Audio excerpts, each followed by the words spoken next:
What's up, parties and hardos? Let's welcome you Back. to a show where one host likes cookies way more than the other one. What? What Are do you kidding me, man? This is how we're starting the episode? We gotta start episode 64 like that. Come on. I don't know how to change my headline from here. Otherwise, I would change it to cookies and milk for you just because you said that. But I'm No, Nas Reed Stan. yeah, Shout out why are you StreamYard not for introducing the headline. This is kind of a neat little feature. Spinny and I are going to play around with it every week and probably change it. So YouTube exclusive here. Make sure you're checking out our headlines every week. Let's just jump right into it, Spinny. We have a lot to talk about today. Episode Whoa, we're not jumping 64. right Hey, into it. not Whoa. not music yet. I'm gonna shout out the dude. Okay, Who? episode 64. Randall McDaniel, Yeah, the definitely the Randall legendary. McDaniel episode. That's who you had too. Yeah. You better have had him. The legendary Minnesota Viking lineman, one of the best offensive guards of all time, not just Minnesota. Dude was a monster. Too bad I didn't get to really watch him at all. But stats back it up. I mean, the dude had what, like 12 first team all pros or something just absurd. Yeah. 12 Pro Bowls. That's what it was. 12 Pro Bowls, 9 first team all pros. Yeah. Just unreal. Yeah, absolutely unreal. Also wanted to shout out a couple honorable mentions like Dave Wilcox, the classic guy that everybody knows who he is. So Good old Dave. Just kidding. Dave's probably a great person, but the other people on this NFL list, I was like, oh, a bunch of good players from the 60s and 70s that nobody's heard of. Awesome. Right, literally. Randall McDaniel was the top of the list. I was like, that's all I need. Too easy. Too easy. All right, let's hear from Jack, and then we'll get into it.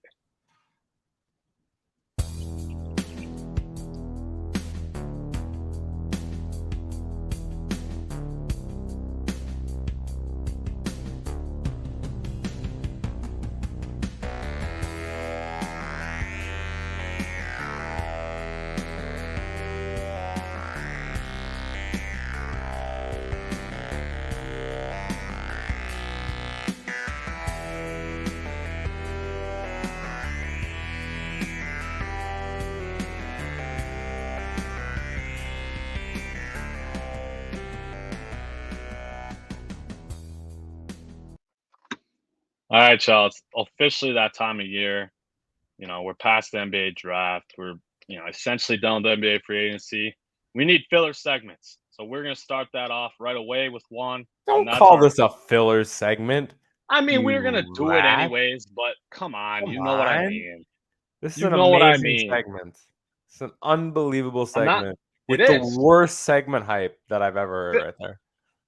Filler segments aren't bad just because they're fillers. What do you mean? I mean, it's anything. Kind of there are things that we really want to talk about. It's just for that you get to go on the other side now. Season. It's tough. You gotta switch sides just for that. Whatever, man. You know I hate the right side. I know. We're gonna do our offensive skill position rankings for the NFL. We haven't dropped them since before the season last year. So it's definitely time to update them. So just to preface our rankings here.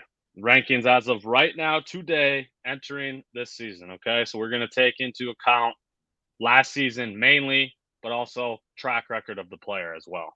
Obviously has to play into it a little bit. So that being said, we're also going to be dropping defensive players and a number of other rankings like that in these upcoming weeks. But we're going to stick to QB, running back, wide receiver, and tight end today. So let's start with the QBs. Spinning, I think it's pretty obvious who the top 6 are. I mean, you can have 2 through 6 maybe in different order. Obviously, Mahomes is number 1, no doubt about it. Oh, really? You think number 1 is without a question? It's unquestioned at this point? Yeah. I was gonna it might be. Do you think it is?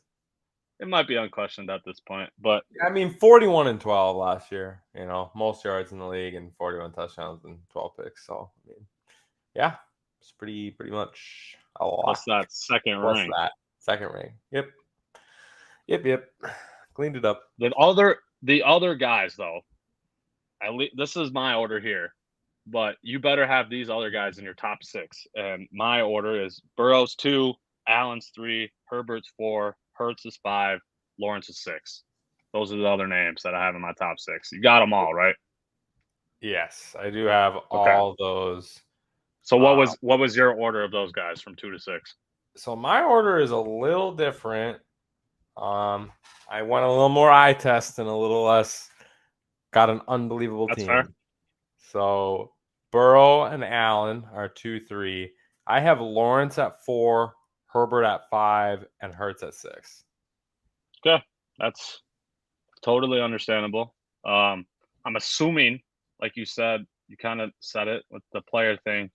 That's why Jalen Hurts is 6, just because of how good of his team is, and Yeah, or and I well, just what's your thought yeah, there? I mean, he performed in the playoffs. Like, I'm not dogging him at all. Absolutely not. He did like he was given a great setup. We can't like hate on him for it, and he did as much with it as he possibly could have, essentially. So like, I'm not like it seems unfair a little because there's nothing really more he could have done than what he did, other than beat the Chiefs. But like, we're talking about Pat Mahomes again, so makes sense. Right. And yeah, so I just put the guys that I think look better, Lawrence and Herbert, as throwers. But Hurts is obviously going to be great, and this might look stupid if he, once he wins, because like with that roster, they're probably going to win in the next year or two. Like that's if we're being honest, You would imagine, yeah. the way the NFC is looking, especially. Yeah. But and Lawrence over Herbert again, I just went very similar stats. I think Herbert had a much better team, and despite that, they lost to Lawrence in the playoffs, despite I think having a better team. So again, how am I talking about pure throwing and then I'm talking about playoff games? But it's a little bit of like I'm taking the pure throwers over statisticals when we're talking not statisticals, but like depth in the playoffs when we're talking about lists like this. But if we're talking about two guys that are super close, then I think you have to take the rest of that into account to separate them. That's fair. I still gave so why I had Herbert, Hurts, Lawrence, 4, 5, 6. I gave Herbert still the benefit of the doubt. He dealt with his wide receivers being injured left and right all season. I mean, there was a 3-4 week stretch there, but Josh Palmer was just WR1. Like, just that's pretty pathetic, if you ask me. Still put up 4,700 yards and 25 touchdowns with the 68% completion percentage and 93 QB rate. So he's still putting up ridiculous stats. He has the most yards through 3 seasons in NFL history. He's second to Marino for most touchdowns. I mean, he's even clearing like guys like Burrow and Mahomes in the first 3 years by quite a bit. So I still gave him the benefit of the doubt because of that. But kind of like you were saying, I would not be surprised this season if Trevor Lawrence clearly established himself as better than Justin Herbert or Jalen Hurts. That would not surprise me at all. But like I was saying, these are the clear cut top 6. I will not accept no other argument, honestly. How good is Calvin Ridley? Because like I feel like that could be if That's what I'm Calvin saying. It's Ridley not is going to like surprise me Calvin if Lawrence is Ridley, there. then Yeah. that's gonna be wild with all Yeah. the weapons they're gonna have. And Travis Etienne, Mister, we'll talk about him later, possibly.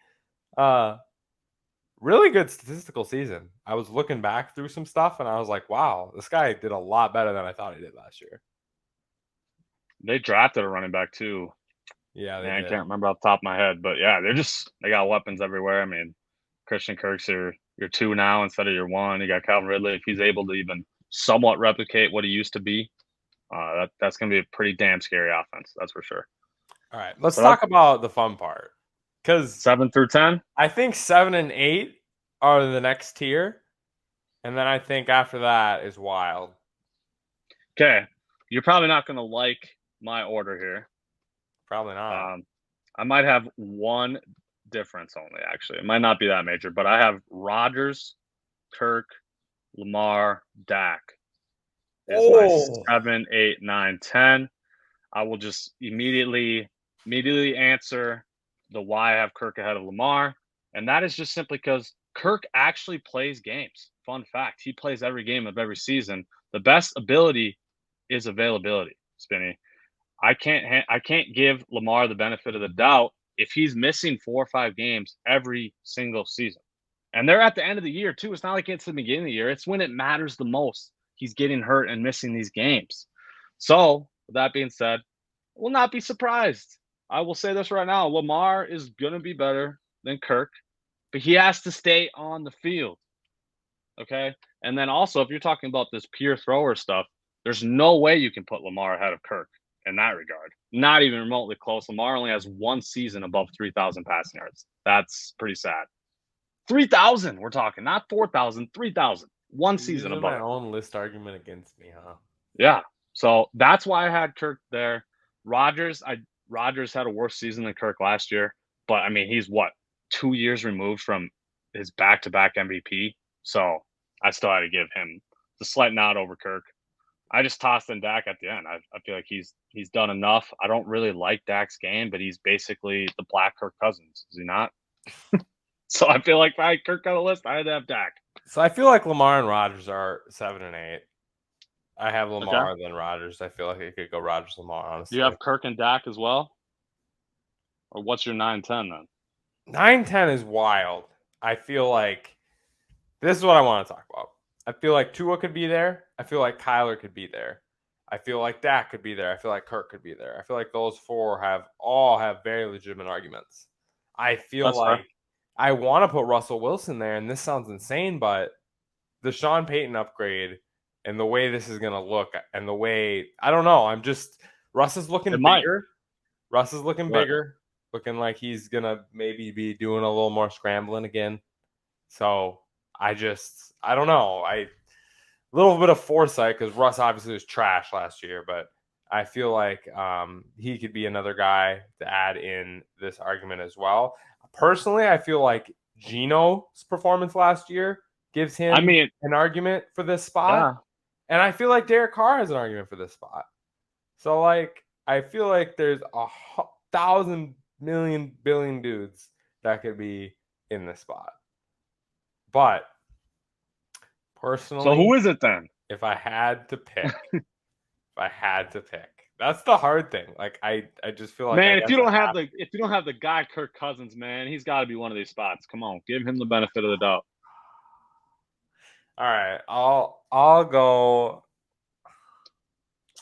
Gosh, this is hard. I'm gonna say Kirk at 9.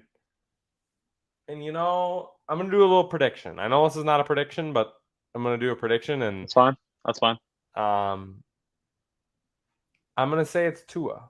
I think Tua's gonna stay healthy this year, and I Yeah. think if that's the case, then he could be even higher than this, which is wild to say because people thought he was a bust. Think about that.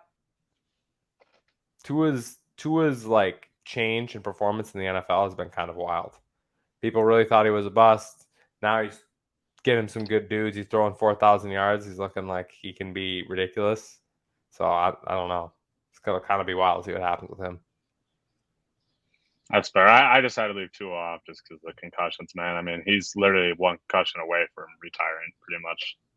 So I didn't feel comfortable putting him on the list. I left Kyler off just because I don't know if he's even going to play this year.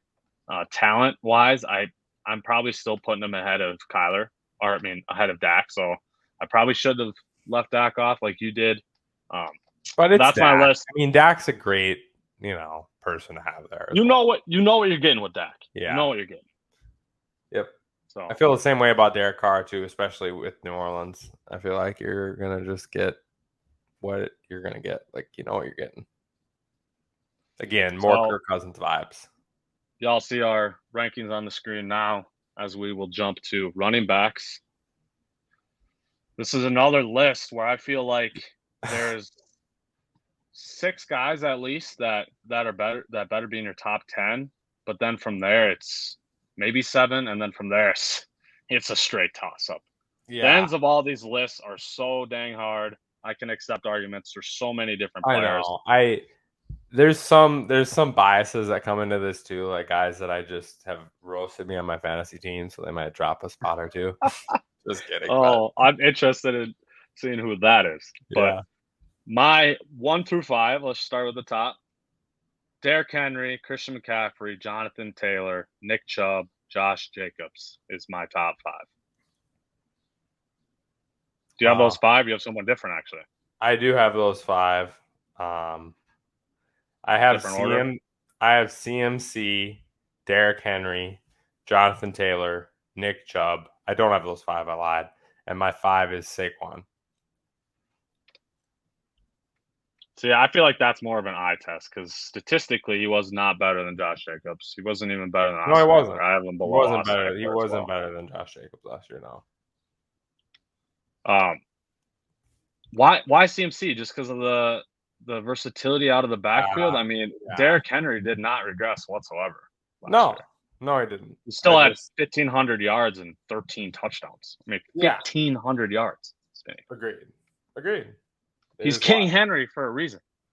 And honestly, Nick Chubb had the best, should have moved up season. I wanted to have Chubb higher, honestly. I should have him ahead of Taylor, right? I should, but I don't. I know.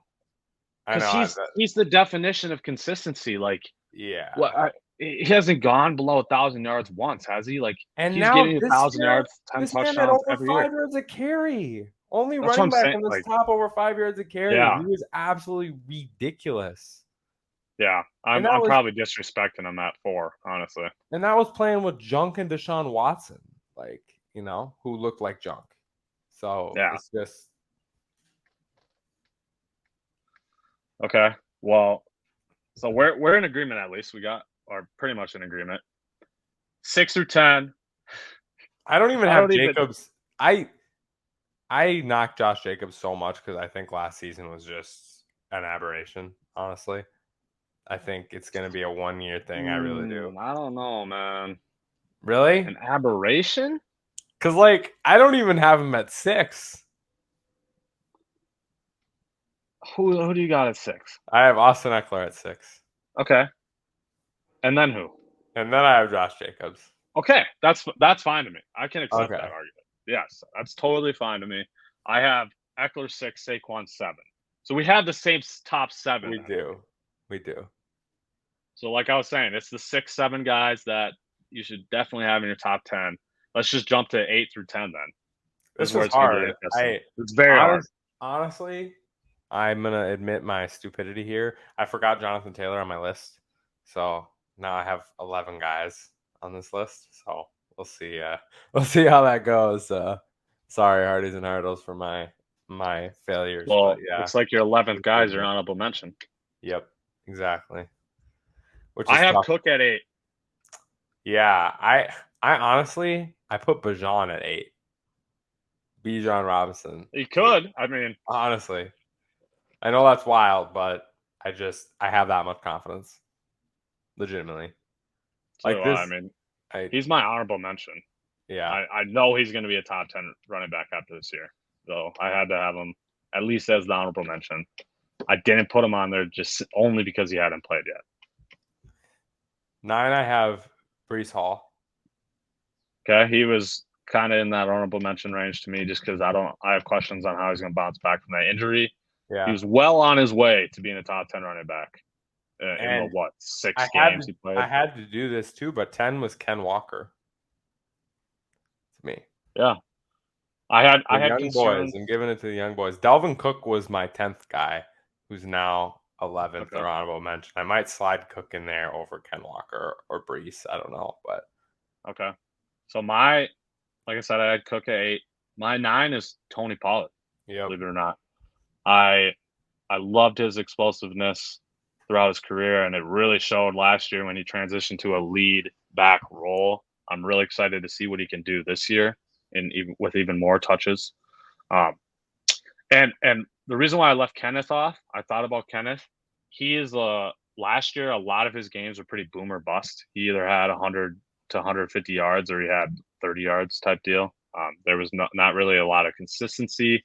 And I'm also a little worried about Zach Charbonnet coming in and how that might cut into his workload. That was an interesting draft pick in my eyes. That was a 2nd or 3rd round pick. I didn't really see them drafting a running back after getting Kenneth Walker last year. So that was a surprise to me. 10, this one is more off track record. He still had a great year last year, but obviously there's a guy named, why am I drawing a blank on his name? A.J. Dillon on his team, and that's Aaron Jones is my 10th guy. Aaron Jones, huh? Aaron Jones. He only had 2 rush touchdowns last year, but he had 1,100 yards and 5.3 yards per carry last year. Unreal efficiency. His career, this is a career stat here, is 5.1 yards per carry. He's been in the league for 6 years, and he has 5.1 yards per carry. So long track record for him. Great runner. He's dual threat. He can catch the ball as well. So I tossed in Aaron Jones. But like I said, 7 through 20 is basically the same tier for running backs. So I can't really argue any arguments. I love Aaron Jones. Or counter, I should say. I think that is a great one. Tony Pollard was in my honorable mentions. Travis Etienne in my honorable mentions, especially what he's doing on both sides. And my fantasy hate dropper of the year is Miles Sanders. Oh God, Miles Sanders. Hey, he actually had a good year last year, though. Yeah, he did, but he didn't make up for past mistakes. So every other year that he was on your team. Yeah, literally. Yeah, and he's gonna get a big workload, obviously. Yeah. So. Yeah, he will. All right, now you'll see our running backs. If you're a little confused, we'll always show them on the screen, so don't worry about that. Let's jump to the pass catchers. Wide receivers, we talked before recording. This is another position where there's 7 guys that you better have in your top 10. From there, all the receivers are the same damn tier. Justin Jefferson, Devontae Adams, Tyreek Hill, Jamar Chase, Stephon Diggs. That is my top 5 in order. We have Adams and Hill flipped. But other than that, you put Tyreek too, really? Yes. 100%. Damn. 100%. That really surprises me. What? How? Okay. Why are you reacting like that? Is there like a reason? Because Devontae has done nothing to lower himself on the list. Not a single thing. I mean, he had a better year last year. I mean, he essentially had 200 more yards than Devontae, but, Yeah, he had 200 more yards and how many less touchdowns? Devontae had 7. 14 touchdowns. 14. Yeah, no, you're right. You're right. So what I just don't know. Like 100 catches, 1,500 yards, 14 touchdowns. I don't know. Yeah, to me, he doesn't deserve to really drop. I also liked 20 or 19 more catches on 10 less targets for Hill. So more catches per target, as well as just eye test. Like what Tyreek Hill did last year was unreal. Like I think there was quite a few doubters that was like, you're not going to be the same without Mahomes, and man looked almost better without. That's Mahomes. True. That's a great point. I mean, I think that was a crazy thing, as well as just like I love watching those games, man. He just like Adams is great, but Hill, they just ran Miami's offense so much through Hill. It was in that Deebo Samuel type role, and he was just absolutely ridiculous. Yeah, I like those points. That's fair.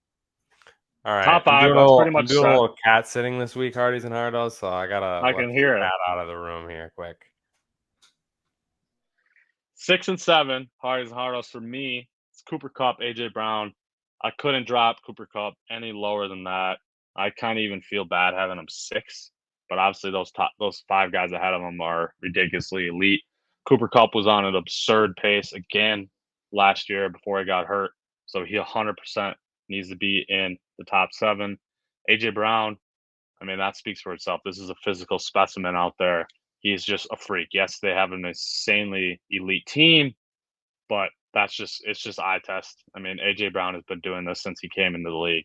I do believe, Spinny, you have Kupp and AJ Brown, maybe not 6 and 7. You have AJ Brown 6, right? AJ Brown 6, Cooper Kupp 7. Flip. Yep. Flip then. Okay. Yes. So we had those 2 flipped, and then 8, 9, 10. I had the young boys in 8, 9, 10. I have young boys too. I got Jalen Waddle, CeeDee Lamb, Garrett Wilson, 8, 9, 10. Ooh, not quite as young on the boys for me, but Jalen Waddle, CeeDee Lamb, and Amon-Ra St. Brown. That was the other guy. I almost threw him in there. He was the other. It was Garrett Wilson, Amon-Ra. Went back and forth.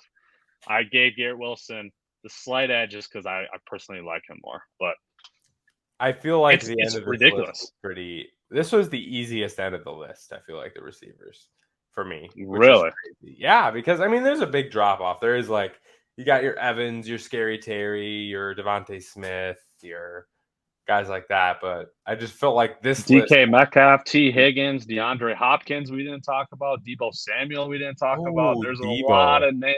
There's a lot Yeah, of names, man. There's a lot of names. man, I almost want to put Debo in here instead. I almost want to amend my list. I can't do it, honestly. He dropped. He's off top 10 for me. He misses games too much. And outside of the 1 year, 2 years ago, that would be, when he had 1,400 yards, he's honestly not done shit in his career. He's always hurt. He only had 630 yards last year and 2 receiving touchdowns. That's it. So that's why he dropped off the list. But like he's obviously in the conversation. That's the only point I'm making. So many. There's a lot of guys. There really is. Wow, we had the same top 9. We did. Obviously flipped here and there, but same 9 guys. That surprised me. I was a little concerned when I had Waddle and Lamb and Wilson. I was like, man, I'm wondering what Spinny's about to do with Waddle this. and Lamb just seem obvious to me. Waddle was unworldly explosive as well. Just I mean, it's 2 years in a row, right? Yeah, just untouchable. And CeeDee Lamb's a great receiver. Like as much as like it was the him version, everyone's saying he's better than Jefferson for however long, and Cowboys fans still be touting that, which is unbelievable to me. But what games are they watching? But he is a really, really good receiver. Great at separation. Great after the catch. Really good receiver as well. Before we jump to tight ends, you'll see our wide receiver list on the screen now. I just want to go ahead and roast Keyshawn Johnson. Screw you. This is why you get fired from ESPN. You left Justin Jefferson off your top 5 receiver list, and then were laid off a week later. That's no coincidence, buddy. Have fun on your job, sir. Who was Keyshawn's top 5? Do you remember it? I don't know. I honestly didn't even see the list. I just saw a zillion tweets that said, how the hell is Jefferson not in your top 5? And so just pretty ridiculous to me. Yeah, you're not watching the games. All right. Tight ends. This one was wild. We all freaking know Kelsey's the best tight end, not even remotely close. You still got Andrews too? I do. I do not.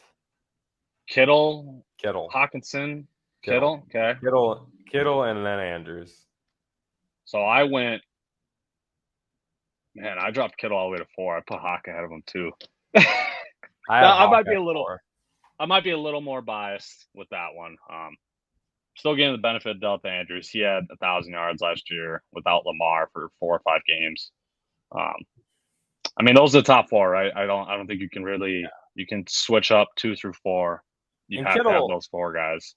I just like Kittle's full tight end capacity, and he was. That's true. If we're factoring in blocking, then Kittle would be ahead of those other 2. I didn't even think of that. Honestly. Tight end production, but 35. Kittle only had about 90 less receiving yards than Mark Andrews. So pretty much in the same realm as well. And that was on 13 less receptions and almost 30 less targets, 29 less targets. I'd be really interested in seeing the on pace for stats for TJ Hawkinson, just his Vikings tenure of last season, what he would have been on pace for over a whole season, because he was absurd for us last year. 5. Darren Waller. That's not a name I expected. Really? Dallas Goedert. Dallas Goedert is 6 for me. Okay. I feel I probably should have put Waller at 6. I just strictly talent. This man has nothing to back up his talent, and that's Kyle Pitts, obviously. I couldn't have him slide any farther than 6. So I had to have him at 6. And then I have Waller 7. Pitts is my 7. Okay. 8 through 10. This is where, I mean, we all know tight ends are pretty slim, man. We're tossing in guys here that in reality aren't that good. But Dalton Schultz is 8 for me. He's been really good these last couple of years. He had, man, I don't have the stats off the top of my head, but he was flirting with 10 touchdowns. It'd be interesting to see this year what he can do with CJ Stroud.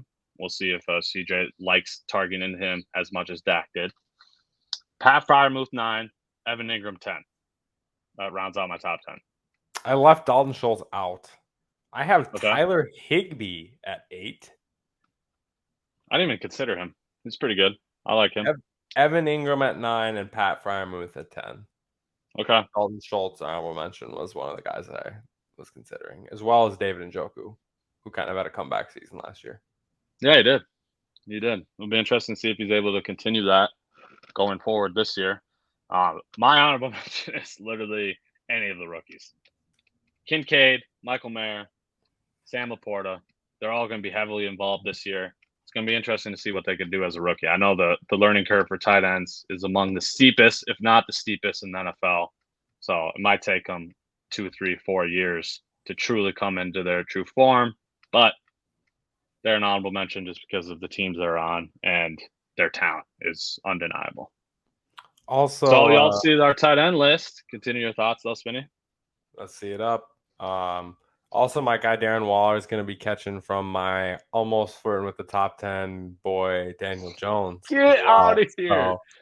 So Danny Dimes is going to be feeding him this year. It's going to be nuts. Get out of here with this. I want 45 mil per year looking at Daniel Jones. Could be top 10. He was in the conversation. He was in that group for me. He was in there. Bro. He was in there. I thought about him. Mr. Track Record. Man, you have roasted Daniel Jones on this pod before. I mean, there might have been a little sarcasm in that take. Come on. Okay, well, I didn't hear no figured you would have figured it out eventually. All right. Drop in the comments your guys' rankings. If we forgot any names and we look like idiots, let us know. But like we've been saying, pretty much the top 7-ish in every list is pretty much set in stone. You can flip guys here and there. But we did leave off my boy Tyler Conklin. We did leave him off. He should have been in consideration. Get the hell out of here, man. My boy TC, baby. Come on. Come on. Yeah, Hayden Hurst too, huh? Hayden Hurst is top 10 tight end for sure. I mean, I thought about him. Even Cole Kmet. Little Cole Kmet action. Cole Kmet, huh? Little Jared. Hey, I got a good one. Gerald Everett. Irv Smith. Maybe now. My boy CJ Uzama. He came up as well. I really thought about him. All right. Get me off this segment. We're moving on. I don't even want to hear any more tight ends being rambled off by Spinny. Jordan Atkins or Noah Fant? Oh my God. Mike Gesicki even. Oh, jeez. And every single one of those guys I just named had more receiving yards last year than Kyle Pitts. Just saying. Shit. Not good. That's not good. Highest drafted tight end of all time. Not good. 356 receiving yards. 300? No. 300. Is that actually what he finished with? Yeah. Yeah. 7 more yards than Will Dissly. Yeah. Will Dissly wasn't even tight end 1 on his team. No. Oh, man. This is absurd. He had less receiving yards than Isaiah Likely and Cade Otton and Greg Delich and Foster Moreau. Yeah. Basically, all those guys were injury replacement dudes that only played like 5 games. Yeah. What? Jawan Johnson, more receiving yards. No, not Jawan. Yeah. Yep. All right. Falcons, figure your shit out, man. Get Kyle Pitts the ball. Maybe get a quarterback who actually knows how to throw the ball. We'll see if Desmond Ridder can take a step forward in year 2 here. But do you have any faith? Oh, no, I have zero faith. Okay. Absolutely zero. Probably negative faith, actually, if that was possible. All right. All right. We're going to finish episode 64 of the Randall McDaniel episode with a bunch of NBA talk. We're going to rattle through a lot of these trades. We're going to start with a little NBA trade tracker here. Majority of these have happened last week, 2 weeks, maybe even close to 3 weeks ago now, but we haven't even talked about them yet. Let's start with the biggest one and the one that happened longest time ago. That'd be Bradley Beal was traded to the Suns. CP3, 4 pick swaps, 6 seconds. This was clearly a salary dump for the Wizards. Spinny, what are you shaking your head at? I just don't get this trade that much. Why? I mean, okay. Do they want? Is Paul playing an off the bench role? Is CP3 playing an off the bench role? Well, as we know, another trade we'll discuss. CP3 was traded to the Warriors.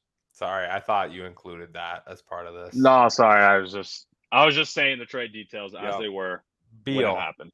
Beal. So Beal, you don't like it from the Suns' perspective, or the Wizards' perspective. What are you getting at? I was talking about the Chris Paul version, so we'll save that take for later. The Beal trade itself,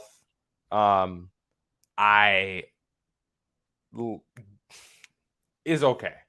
I mean, really, it does apply because I don't get the trade that much. I feel like you have 3 guys that do exactly the same thing.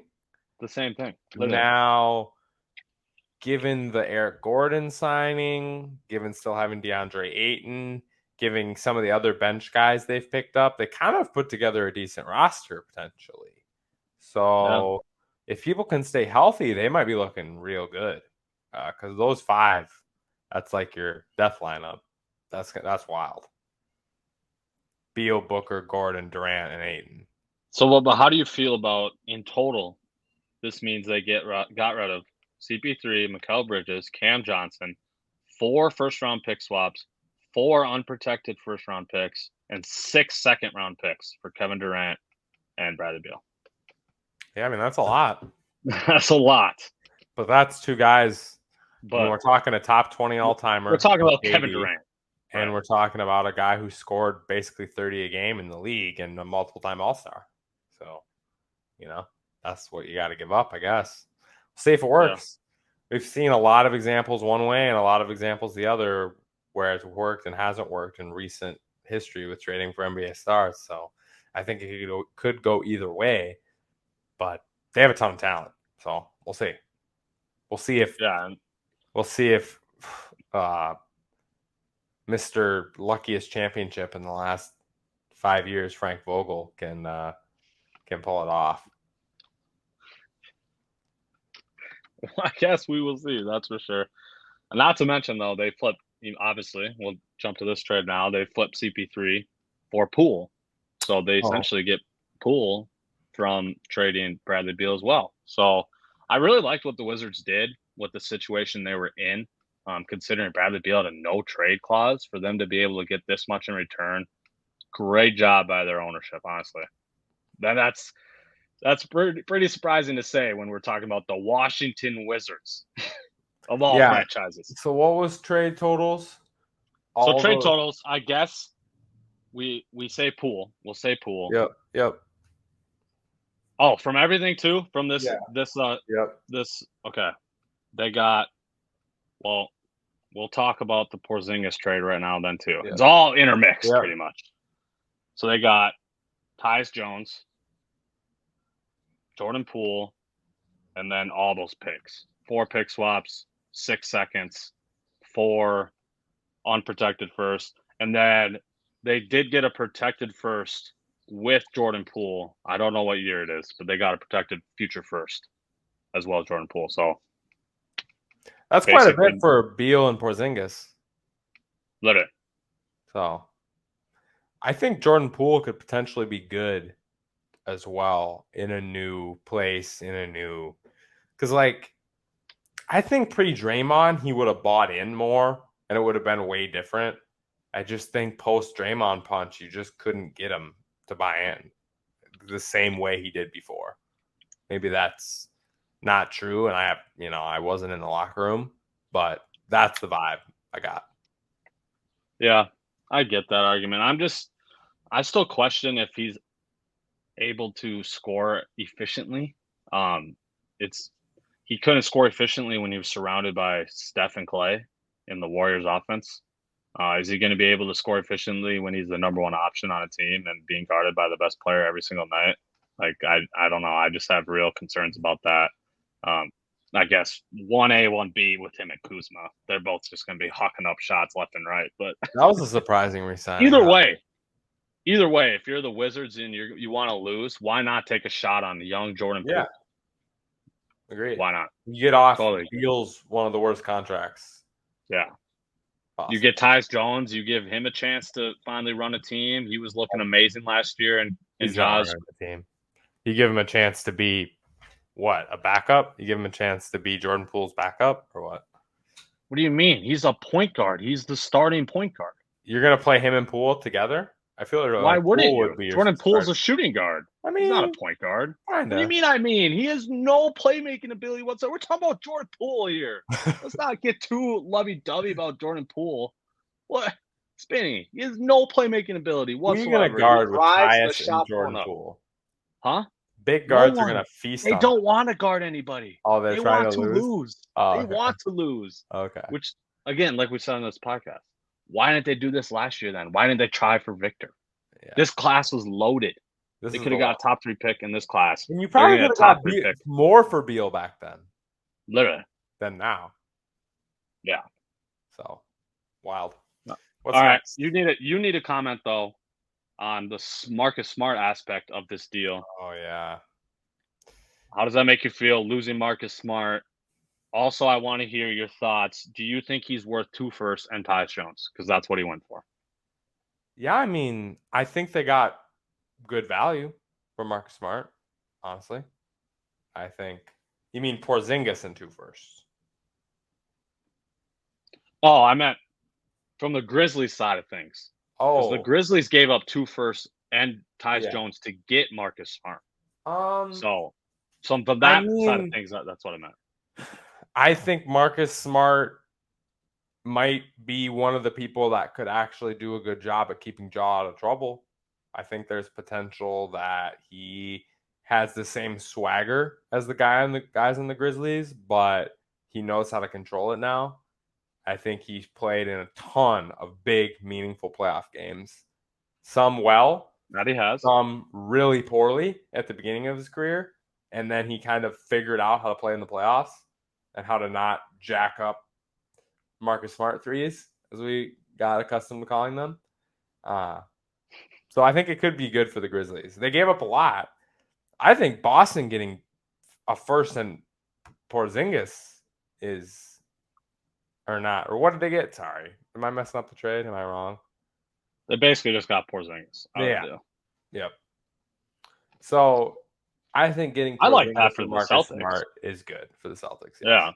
I think the Grizzlies might have slightly overpaid for a guy that their culture really needs. And I think the Wizards got off a big contract. Not a big contract, but they got off a guy who's going to be good and win them games when they wanted to lose. So you're smooth with the 2-year, $60 million extension for Porzingis? Yeah. I mean, we're assuming we can get what they got out of him in Washington this year. And if that's the case, then yeah, I'm good. Okay. Breaking news here, Hardies and Hardos, as we're talking, DeJounte Murray surprisingly just signed a 4-year, $120 million extension with the Hawks. He's been in talks for trades, potentially the Raptors for Siakam, a lot of random talks like that. So I'm a little surprised that they're continuing to rock this DeJounte and Trae Young backcourt. It doesn't mean Trae's gone. That's true. That's a good point. That is a good point. We need our Twitter boy to tell us. One other comment, or question, I should say, that I want you to answer. Did the Celtics, we talk about the heart and soul, is Marcus Smart, correct? But did they really lose their heart and soul when last season all of their playoff problems were centered around not being fully locked in, not playing that hard on defense? Did they really lose that much of a leader if they couldn't even get going while he was on the team? Yeah, I think Marcus's leadership last year was a little less because Brown and Tatum are really coming into their own now, obviously. And so I think his leadership qualities are a little less required at this point than they were 2 or 3 years ago when Brown and Tatum were just trying to figure it out. So I think it was beneficial. I think maybe less now. Again, lowered his value for Boston. You had to get rid of one of those guards, and it seems like people are sussed out about Brogdon's forearm, elbow, whatever ness. So I think, you needed more big depth. That was obvious. Had to make a move. Didn't mind it. I'm going to miss Marcus Smart. I really loved Marcus Smart and enjoyed watching him, and he was one of my favorite dudes. And I loved him being on a team that I really liked. One of? Off camera, you were trying to say he's the top 3 favorite player in the league right now. Yeah, I mean, I might have overhyped it just a little. Okay. I was a little exaggerative, but I really, really liked him. And yeah, I'm going to be a little sad that I have to watch him play for Memphis. Screw Memphis. Speaking of Memphis, just because I looked this up, so I want to mention this before we very briefly talk about this last trade. Tyus Jones stats as a starter last year, 22 starts last year in replace of John Morant. He averaged 16 points, 8 assists, 4 rebounds, and 2 steals. Shooting splits? I mean, I don't have those on. I'm just reading the headline. Let me load the actual stat muse. Yeah, I want to see it then. 16 and 8 though? 16, 8, 4, and 2. Huh. And his assist to turnover ratio is ungodly because it always is. Okay, here's some even. Okay, now stat muse is not showing me the season, but his career, 94 games as a starter in his career, 12 points, 7 assists, 3 rebounds. So a man can dish it up. Yeah. Oh man, you don't have to. I got to shout out my MN guy. Come on. Yeah, we got to shout out our boy. All right, John Collins trade to the Jazz. Finally, finally off the Hawks. Now the that Jazz might have been the longest someone's been on the trade block in like ever. I mean, we're talking about the NBA players getting moved left and right. You blink and 10 trades happen. But literally, John Collins apparently just can't get traded for 3 years. But never. Now the Jazz are the team that has 7,000 gajillion forwards. So it'll be interesting to see how that plays. I want to see, this is the lineup they need to roll out at some point. Kessler at center. From here, it's all just toss up. They need Hendricks on the floor. Kelly Olynyk. They need John Collins running the point guard. John Collins will be the 2 or 3, and then Lowry Markkanen at the point guard. Those 5 guys, huh? Yep. I want to see them all on the floor at the same time. Just shortest guys, 6'10". Yeah, literally. Or 6'9", but whatever. Whatever Taylor Hendricks is. Okay. Now let's jump to free agency. Total frenzy last week or so. Tons to talk about. Spinny, I'll let you pick. Where do you want to start? Our boy. This isn't really free agency, but it kind of is. My headline? That boy? No, not that. Well, that boy. Yeah, let's start with that boy. We can start with that boy. Oh, you were talking the boy. Anthony freaking Edwards. Yeah. The 5-year potential 260 on the book. Let's go. I'm so excited. He is locked in 4 more years in Minnesota, at least. I'm assuming he will be declining that player option in that 5th year, but probably. He's locked up. We locked up Nas. What about our low-key signings? We brought him back. We got in Shake Milton. I kind of like the versatility we have off the bench from our guards. Now we don't have just because I feel like usually our guards are just pure shooters or pure defenders or something. And now we got guys that can ball handle and can shoot the ball, play make a little bit. So I kind of like the little Shake and backcourt duo off the bench there. Yeah, not bad. Like a little better shooting maybe, but not bad. Right. Good little pickups for the Wolves. I think they did good this offseason. Obviously, I hope they can trade Cat. or I hope we can make some sort of salary move, because otherwise we're pretty darn locked in with where we are. We let TP go, so Torian Prince signed with the Lake Show. But that'll be our first free agent little drop as well. Our next free agent little drop. As a transition, Lakers. Let's talk about some of the Lakers' crazy free agent signings. One, the big one. Why the hell is no team forcing the Lakers to pay more for Austin Reeves? That absolutely blew my mind. Did not see that coming from anywhere. I can't believe he didn't get a deal from anywhere else.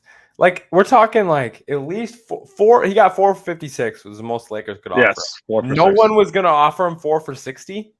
No one. Not a single team in the league. Right. It's not like you have to $50 up million it that a year much. for Austin Reeves. Yeah. Like what?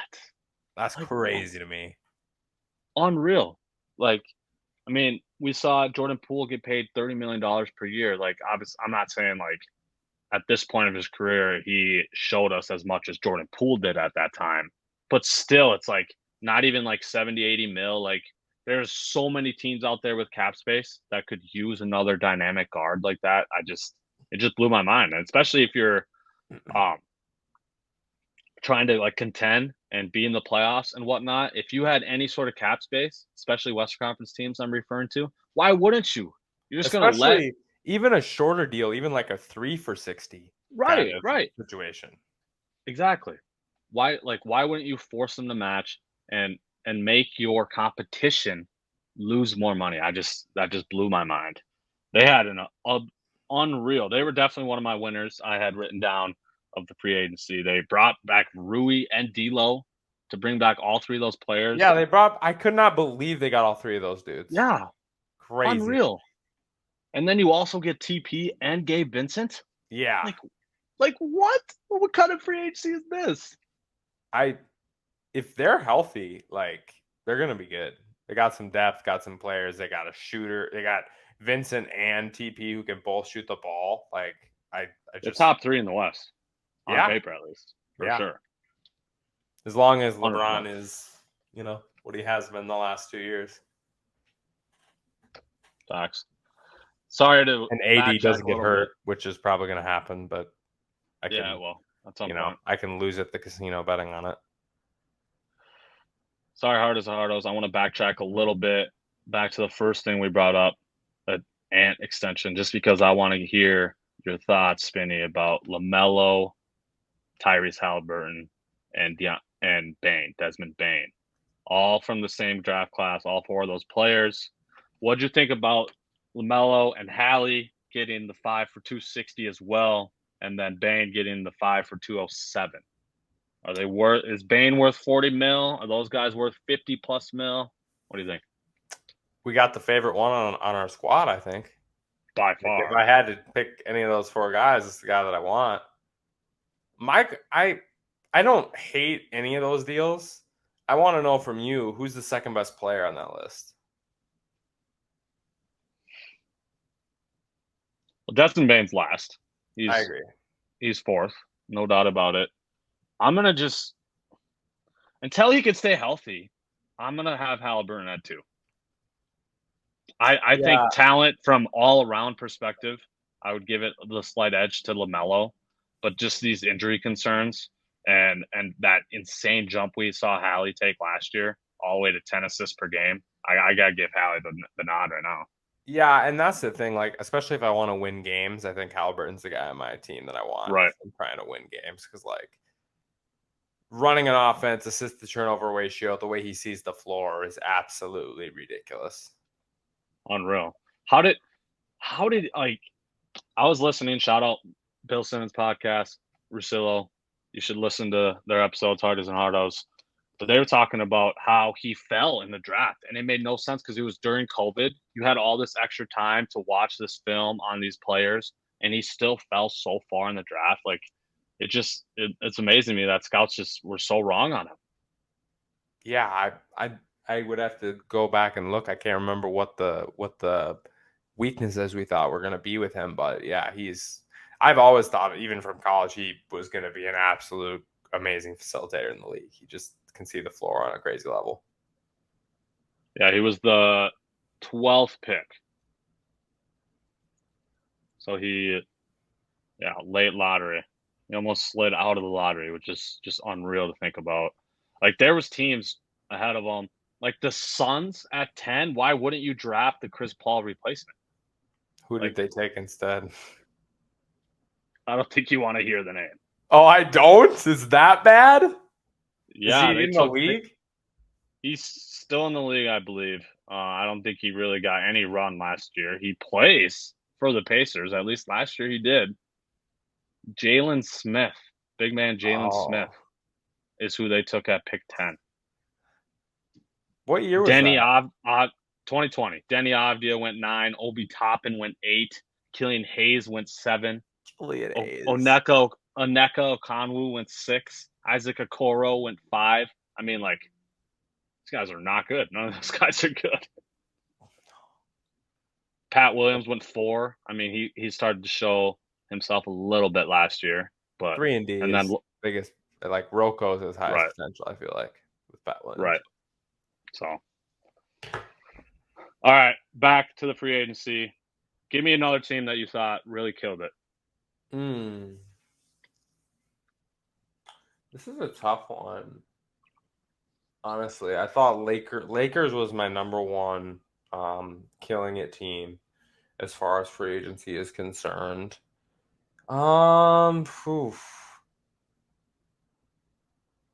This is a tough one for me. I really could not think of a super good team that I wanted to place here. Who do you got? Well, I thought the Suns for the hole they dug themselves in with all these max contracts for them to land Eric Gordon for 2 years, $6.5 million. It's just unreal. Great signing by them.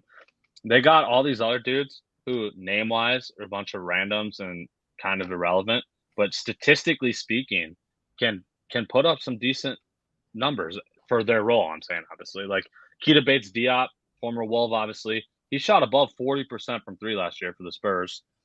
Damian Really? Lee, they brought Damian Lee back. He obviously already has chemistry with the team. Josh Okogie they were able to bring back. They brought in Yuta Watanabe. He went on that unreal stretch last year from 3. He finished the season above 40% as well. That is definitely a KD guy. He played on the Nets, as we know. So I guarantee KD was like, "Give me this dude," because he will sign for $2 million, which he did. So to get these types of dudes, it was just great summer, I thought, for them. Another one that really stood out to me, what was that? I was just gonna ask what you thought of the Rockets free agency. Did you like or not like? Okay, the Rockets. We're gonna jump to the biggest losers part of the free agency. Losers.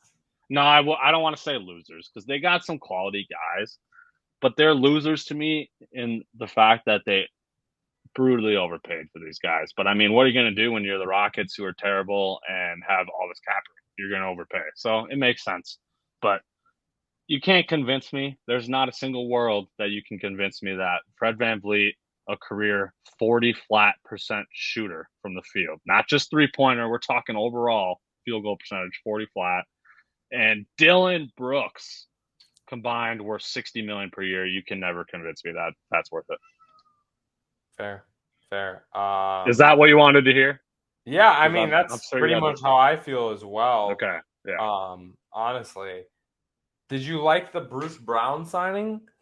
That was one I kind of thought the Pacers maybe didn't do a bad job with that. Just good starter for them. Only a 2-year deal, so by the time they're really trying to be serious, they're out of paying him serious money anyway. And the best part about that deal is it's a team option on year 2. Oh. If they don't think after this first year that he's worth $20 million, see ya. Oh, very good. Yeah, so that's a team I amazing think deal. as well. I thought. Sure, it's a little, I thought he's probably worth more, 15 mil, but yeah, get a guy who just won, who clearly won it all, who clearly affects winning in multiple ways, playmaking, shooting, defense. Yeah, I like that one too. Another one of my, I don't really want to say winners because I'm not like super high on Chris Middleton and stuff, but I thought the Bucks to be able to bring their core guys back that were part of their championship team, Brook Lopez, Chris Middleton. There's so much talk about Brook Lopez leaving in free agency. So for them to bring him back and Middleton back, that was huge. And then they took a flyer on Malik Beasley. He's been struggling as of late, as we know. But to get a guy who used to average 20 points per game 4 or 5 years ago for only 2.7 mil, that's a nice little 1-year signing by them. So I kind of liked what the Bucks did, even though it was a little more low key. I like it. I got another bad one. Also, the Blazers. I think we. Wait, what do you mean? You don't think Jeremy Grant's worth 5 for 160? What? Wow. 32.5 for 5 years of Jeremy Grant. That's a lot. It's ridiculous. Right? But now they're going to have all this cap space when they trade Dame, though. Yeah. So it's not like it's going to really Now hurt. It doesn't really matter. But who's in 3 years? You tell me people are going to pay $30 million a year for Jeremy Grant. Like, I just feel like he's going to have no value. That's how you want to trade him. I'd have to look at his contract details, but yeah, I'd imagine it's increasing in value. Most contracts are. I would be shocked if they were able to sign him to one that was front loaded. But how do you feel about Cleveland's free agency? They were on my biggest losers list. Again, they're overpaying for guys that I just don't think are that good. Like, I don't know. Max Strus, yes, he's played in a lot. He's played in big games, and he can light it up at times. But he is streaky, as we saw last year. He went, 0 for 10 that one finals game? To pay him 4 years, $64 million, definitely thought that was too high. I thought they should have let Karis LeVert walk. I thought that was pretty obvious, not really good fit for their roster. We've seen that for 2 seasons now. So that really shocked me. And then Niang, I definitely don't think he's worth 3 for 26. He is a kind of like a little feisty guy off the bench that can shoot. So I get it from that perspective, but still, 3 guys. You can't convince me that. What is that annual average value there? 8, 15, and 16. Yeah, those guys aren't worth 40 million combined. I'm sorry. Yeah. Roughly. You're right. You're definitely right. I agree with that. I was big against Max Strus. Obviously, we've talked about it a fair amount. How I thought he was mid and got overpaid. So, yeah, thought the Cavs were losers. 2 other losers I want to shout out. And the one is because they were part of my predictions. That's the damn Bulls. Yeah. Can you guys stop being in NBA purgatory? What is your obsession with being in NBA purgatory? I am just so confused by this. It makes no sense to me. Like, yes, I actually really like Vucevic's deal. 3 for 60, 20 mil a year for the production he gives you.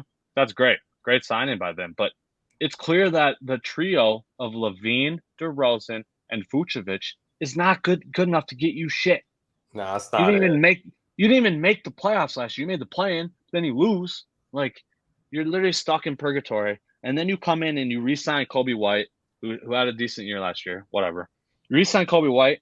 You sign Javon Carter, who's clearly like a guy you would want if you're trying to win, right? Yeah. And then you also sign Torrey Craig. Like, what are they doing, man? Are we trying to win? Are we trying to lose? Are we? It's clear that they're trying to win, but I just don't get why. You're not. No, that's what I mean. Why are we trying to win? Yeah. So unreal. That's why they were part of the losers for me. And then Thunder. What are you guys doing? You have all this young talent. You should be going to get vets so you can compete. You almost made the playoffs this year. Okay?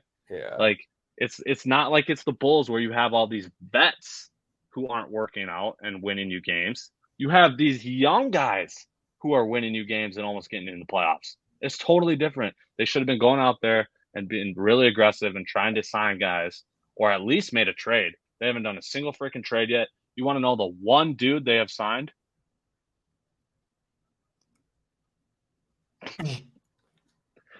They signed Duke legend Jack White. Jack White. That's literally their only freaking signing, Spinny. Yeah. This is unreal. So screw the Thunder, screw the Bulls. I had to roast them for a second. Yeah. Both teams could have done a better job. Well, do you have anything else to add on the trades or free agency or anything with the NBA offseason we've missed? I feel like the last two things we need to quickly cover are the two dominoes that have yet to fall. That's Damian Lillard and James Harden. Mm. Main thing I want to hear from you: do the Blazers owe this to Dame? He doesn't have a no trade clause. Do they actually owe it to him to trade him to Miami and take an offer that is way worse than other teams can offer? And in general, what are your thoughts on players? Because this has been the trend these last couple of years. What is your thought on players demanding a trade to specific teams and demanding a trade after signing an extension? Because let's not forget last season, or last summer, I should say, but it could also happen during last season. Damian signed his extension. He just signed this extension with the Blazers, and now he wants out a year later.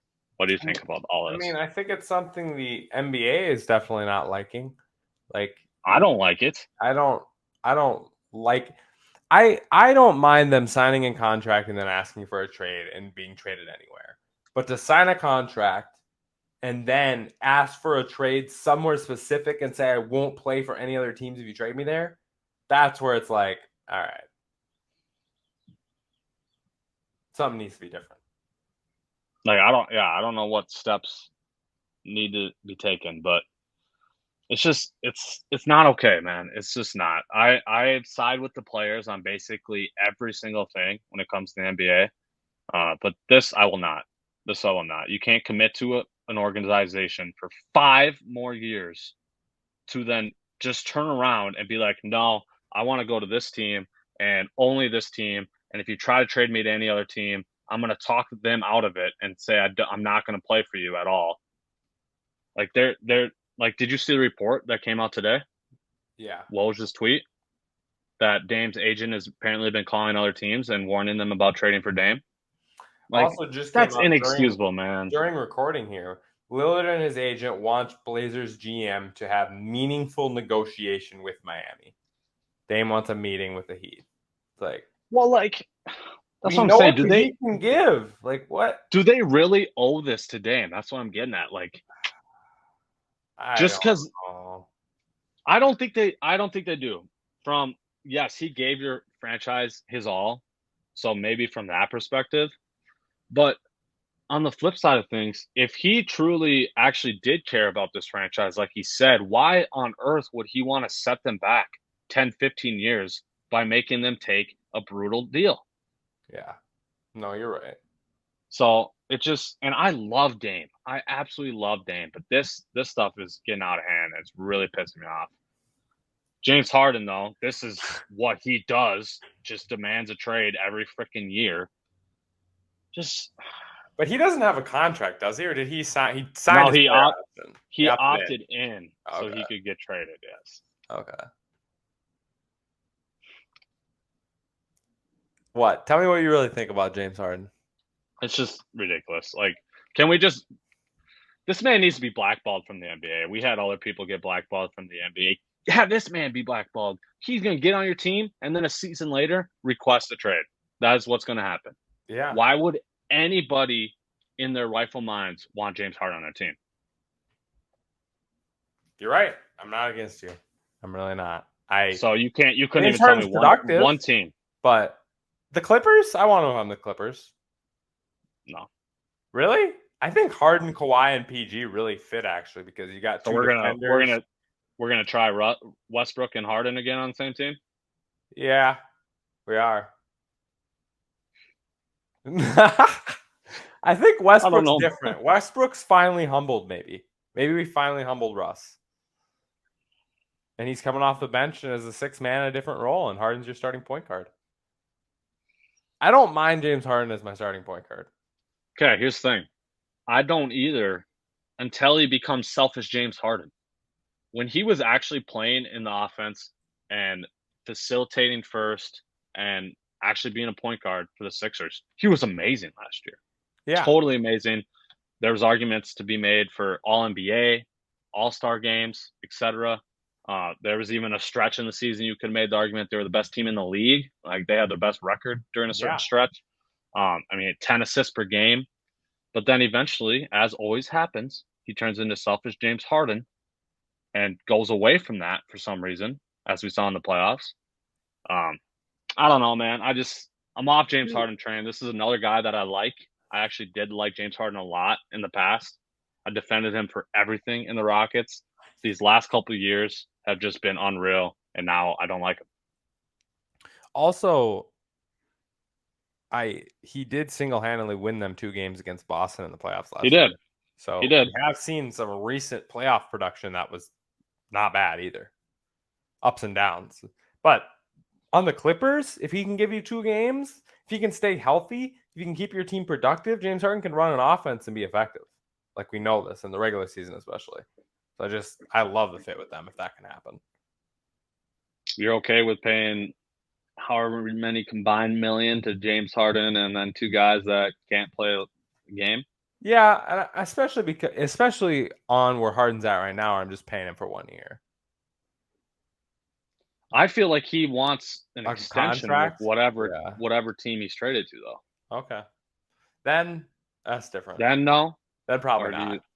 Okay, but if for just the 1 year rental, you'd be fine with it if you're Yeah, but I don't know if you're gonna get him for what you want for a 1 year rental. Like you're gonna have to give up more than a 1 year rental's worth. So that's true. That's fair. All right, that's all of our thoughts, I guess. We can jump to Q&A unless you have anything else you want to talk about NBA free agency wise. Let me scroll to my Q&As here. I got 2. First one's a very quick one. I saw this on Twitter. I thought it was pretty interesting. If you were drafting today, so today's game, what order would you take the prospect version of these players? LeBron James, Shaquille O'Neal, Zion Williamson, Victor Wembanyama. Those 4. LeBron, I'll let you think. Shaq, Victor, Zion. Agree. We're in complete agreement. Shaq coming out of college was still athletic as hell. Yeah. So and even Shaq with the Magic was a freak. Was fast, we're talking fast and huge. Yeah, scary huge. I just think in today's game, Shaq would have stayed more like that and tried to. That's how he would try to be, and he's still gonna. Yeah. I mean, I've said this many times, but Shaq is Giannis vibes in this era. I think, genuinely. That's fair. Yeah, but I don't know. I feel like I don't know. I might actually, now that I think about it, I might have to lean Victor. Yeah. Just because in today's game, you have to even have some sort of mid-range jumper, and Shaq didn't have that. True. Giannis can at least shoot from the mid-range. You think of all the other dominant bigs, Joel Embiid and Jokic specifically. Both those guys can shoot threes even. So, yeah.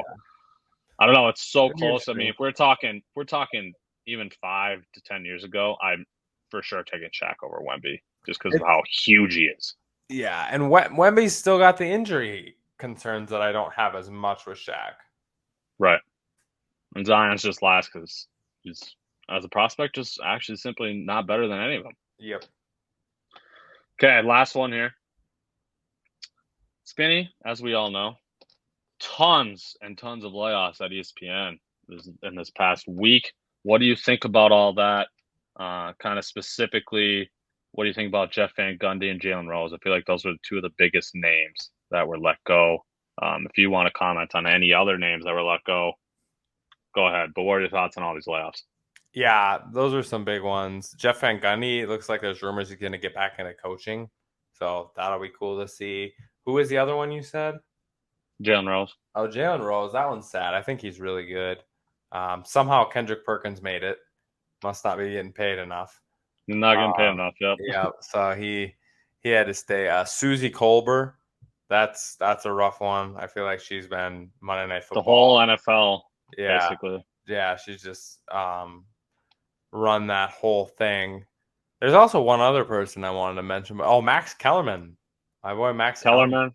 Yeah. Not that I love him, but I just was surprised. He was kind of the face of ESPN for a while, so. Yeah, those were a little surprising. Yeah, Jalen Rose, I don't know. It's honestly, I understand how businesses work. These are the people that were getting paid a lot of money, so it makes sense to cut them rather than cutting a lot of people making less money. So I get it.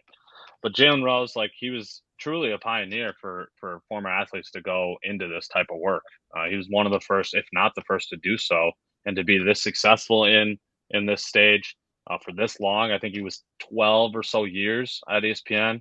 Yeah, I'm with you. He did a great job. I really like Jalen Rose because he to me he focused more on like the actual analysis of the game Yeah. than all this bullshit narrative crap. Yeah. Like he would actually talk about the game and what he saw as a former player and how he would dissect the game and whatnot. So that Yeah, kind of sucks. I feel like Rose and Kenny and Chuck were really like the first ones that were like, Yep, this can be those done guys. really well. Yeah, totally agree. And then Jeff Van Gundy, I'm not like the biggest Jeff Van Gundy guy, but he was really, really good. Another guy that, given his coaching background and whatnot, he would dissect the game for you when you're listening to him. He's, it's just more interesting to listen to. I think what really hurt him is these last, especially this past year, but last 2-3 years, the complaining about the refs. He was pretty, we all hate the reffing in the NBA, but it was pretty a lot. It was too much at times. I mean, left and right, every other sentence is him complaining. So that might have played a little factor into it. But I'm gonna miss the trio of Breen and Van Gundy and Mark Jackson. Sounds like Doris Burke. Doris Burke is oh my god, the first in line to take Van Gundy's shoes right now. That's what we're looking like. Could have Doris Burke announcing the finals next year. Looks like I'm not watching the finals. Oh, come on. Don't hate on Doris Burke that much. She's so bad. Come on.